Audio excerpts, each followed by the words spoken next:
Hey everybody, my name is Chris Hubert and I'm a sales engineer in the New York metro area.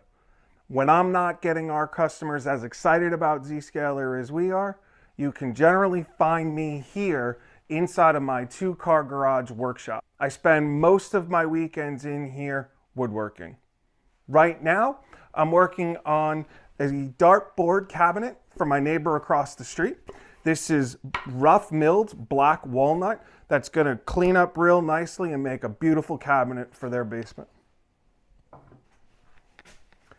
Over here you can see some cherry that's already been cleaned up.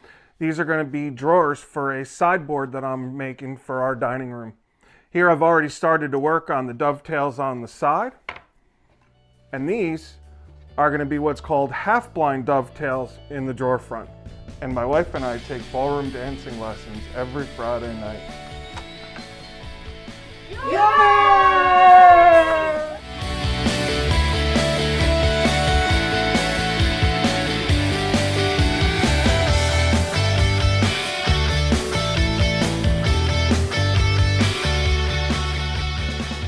So whether you're woodworking or dancing, or selling the greatest security cloud in the industry, you got to make sure your skills and your tools are sharp.